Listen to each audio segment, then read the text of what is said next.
जन व्यक्तिगत भाव में जन को ए प्रकार आक्षेप करवा एटा अत्यंत अरुचिकर आ सी जो मंतव्यटा दौरान रांडीपुअर यथार्थता हूँ या सी जो बुझाऊँ सी साहित्य केते ज्ञान जाननी सी एक्चुअली नाच मास्टर थिले नृत्यरू आसिकी गोटे फिल्म डायरेक्शन देइछंती ता भितर सी जे एते बड़ साहित्यिक हेई रांडीपुअर व्याख्या करेंगे वर्तमान परिप्रेक्षी में ये नाटार निश्चित भाव परिवर्तन हम कारण लोकंकर भावावेग को सेटा खराब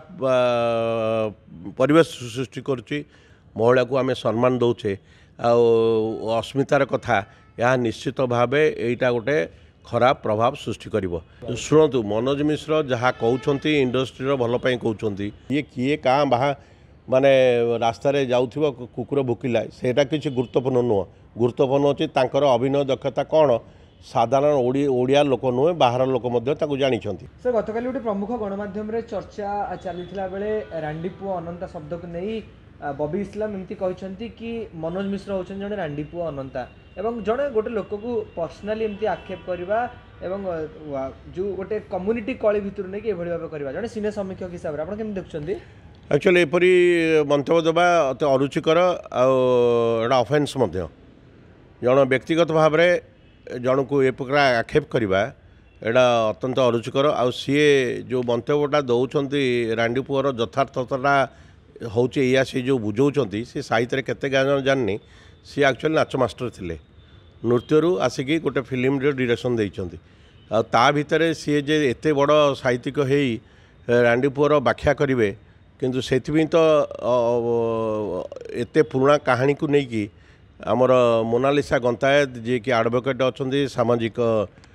कर्मी अच्छा से जो केस टी करछंती से केस्र यथार्थता अच्छी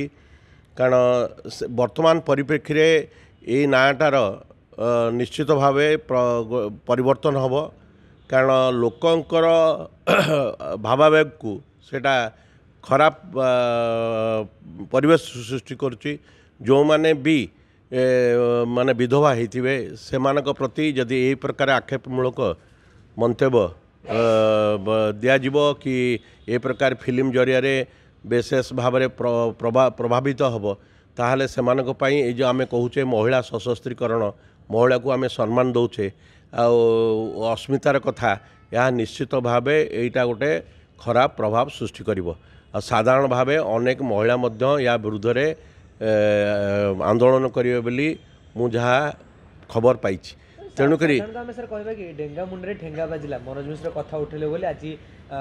इंडस्ट्री रांडीपुओ शुणु मनोज मिश्र जहाँ कहते इंडस्ट्री भलपाई कहते सी फिल्म दीटा करूँ गोटे करूँ मनोज मिश्र हूँ चौधरी विकास दास हूँ जयप्रकाश दास हूँ एमाने मेन स्ट्रीम रे जड़े जड़े भल कलाकार एथरे कहीं अस्वीकार करेंगे सी किए क्या बाहा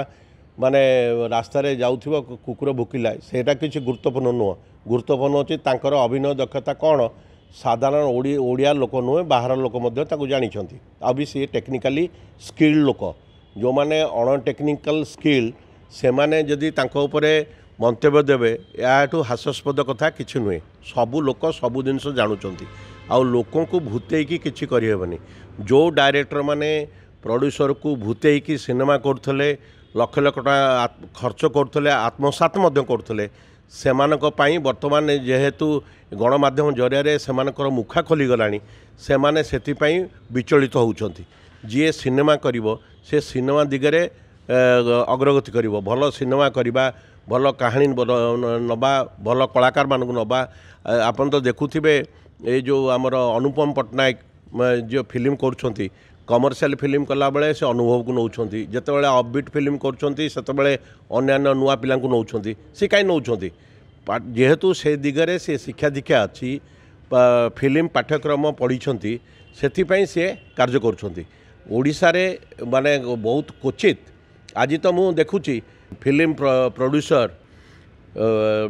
अक्षय परिजा एक साक्षात्कार कहले भल भल कलाकार मानक नहीं नेशनली इंटरनेशनली आमे आमर से भाया दक्ष निर्देशक ओडिशा रे नाहांती जे कि तांको ग्रूमिंग करिकी तांको ख्याति अर्जन करियारे ସେଥିପାଇଁ ମୁଁ ତ କହୁଛି ସିଏ ନିଜେ ଯେତେ ଅନୁଭବୀ ଅଛି ଅନୁଭବ ମଧ୍ୟ ଅଛି ତାଙ୍କର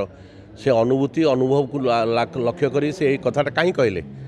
ଆମର ଆକ୍ଚୁଆଲି ଆମେ ଫିଲ୍ମ କରୁନେ ଆମେ ସମସ୍ତଙ୍କୁ ଫାଉଲ୍ କରିକି ପ୍ରଯୋଜକମାନଙ୍କୁ ତଳେ ପକାଉଛେ ତାପରେ ନୀତି ଆଦର୍ଶର କଥା କହିକି ଦୁହାଇ ଦେଇକି ଗୋଟେ ଡାଇରେକ୍ଟର ଗୋଟେ ଫିଲ୍ମର ଫ୍ଲପ୍ ହେଲା ପରେ ସେ ପ୍ରଯୋଜକ ପାଖକୁ ଯାଉଛି କି ଆଜ୍ଞା ଏତେ ହେଇଗଲା ଏମିତି ହେଲା ସେ ହେଲା କି ଏ ବିଷୟରେ ସାନ୍ତ୍ୱନା କି ସମବେଦନା ଦେଉଛି କି ଆମେ ଖାଲି ନିଜର ସ୍ୱାର୍ଥ ରଖିବା ପାଇଁ କାମ କରୁଛେ ଆଉ ଫିଲ୍ମ ଗୋଟେ ପ୍ରଡ୍ୟୁସରକୁ ମୁର୍ଗା ବନେଇ ଆମେ ନିଜର ପ୍ରଭାବ ବିସ୍ତାର କରିବା ପାଇଁ ଏସବୁ ପ୍ରକାର ଯୋଜନାବଦ୍ଧ ଉପାୟ କରୁଛେ ବର୍ତ୍ତମାନ ମୂର୍ଖମାନଙ୍କ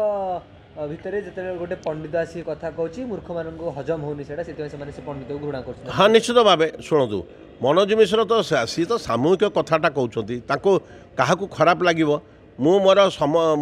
ସ୍ୱାଧୀନତା ଅଛି ମୁଁ ମୋର ଯେଉଁଟା କହିବି ଠିକ୍ କହିବି ରାଇଟ୍ ମାନେ କରିବି ଆଉ ଯେଉଁ ମୋତେ କିଏ ପ୍ରରୋଚନା କଲେ କି ମୁଁ ପ୍ରଭାବିତ କଲେ ମୁଁ ଏହା କହିବି ତାହା କହିବି ନାହିଁ ଏସବୁ କହିବିନି ଯେଉଁଟା ଠିକ୍ ସୋସାଇଟି ପାଇଁ ଠିକ୍ ମୁଁ 40 ବର୍ଷ ହେଲା ଏ ଦିଗରେ କାମ କରି ଆସୁଛି ଆଉ ନିଷ୍ଠାପର ଭାବରେ ଯାହାଫଳରେ କି ଓଡ଼ିଆ ସିନେମାକୁ ମୁଁ ଅତି ପାଖଠୁ ଅତି ନିକଟରୁ ଦେଖିଛି ସେଥିପାଇଁ ମୁଁ କହୁଛି 40 ବର୍ଷ ଭିତରେ ଯେ ଓଡ଼ିଆ ସିନେମାର ଅଧୋଗତି ପାଇଁ ଆମେ ନିଜକୁ ଦାୟୀ କରିବା ନିଜେ ନିଜକୁ ଦାୟୀ ନ କଲେ ଆମେ ସଂସ୍କାର ହେବାନି କି ସଂସ୍କାରମୂଳକ ଫିଲ୍ମ କରିପାରିବା ନାହିଁ ତେଣୁକରି ଆମେ ଠକୁଛେ ଏ ଠକିବା କଥାଟାକୁ ପ୍ରଥମେ ସ୍ୱୀକାର କରିବାକୁ ପଡ଼ିବ ତାପରେ ପରବର୍ତ୍ତୀ ସମୟରେ ପ୍ରଯୋଜକଙ୍କର ସ୍ୱାର୍ଥ ରକ୍ଷା ଦୃଷ୍ଟିରୁ ଭଲ ଭାବେ କାର୍ଯ୍ୟ କରିବାକୁ ପଡ଼ିବ ଆଉ ନିଜର କଠୋର ଅଧବାସ ହେଲେ ହିଁ ଆମେ ଭଲ ସିନେମାର ପ୍ରଭାବ ଦେଖିପାରିବା।